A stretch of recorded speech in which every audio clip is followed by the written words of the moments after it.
Hey, I'm Chef Tom for All Things Barbecue. Today we're going to reverse sear a Creekstone Cowboy Ribeye. The first thing we're going to do is just clean this up a little bit. I'll kind of feel around, make sure that there's not any bone fragments. Any excessive fat that's on the outside, we might just take off just a little bit of that.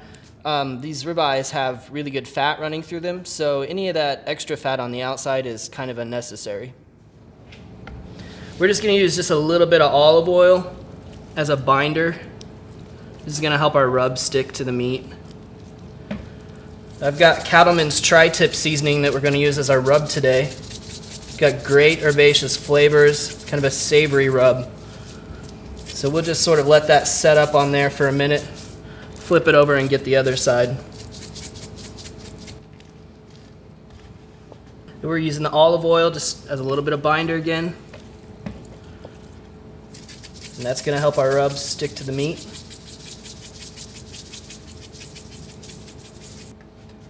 Let's give that about 5 minutes to sit and really stick to that meat. Meanwhile, we'll go fire up the pit.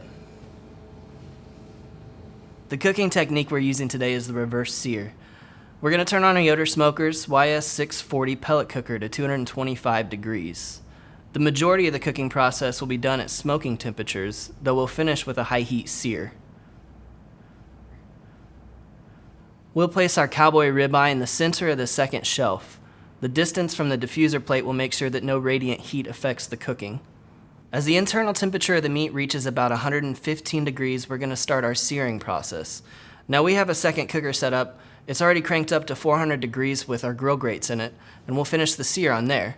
If you're working with one cooker at home, remove the steak from the cooker, remove your grates and diffuser plate, and place the grill grates inside and crank the temperature up. In about 10 minutes, you'll be ready to sear.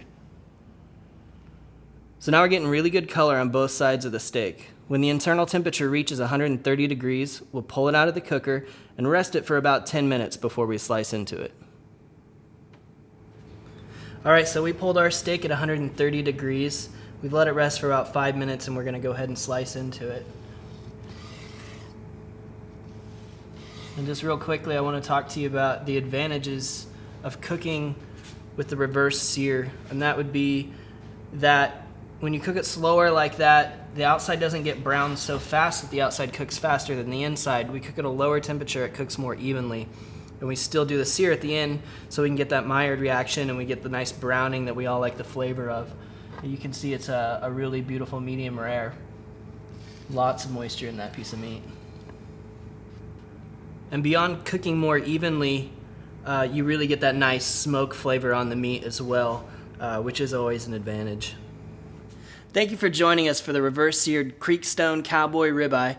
For more tips and techniques, head over to atbbq.com. All Things Barbecue, where barbecue legends are made.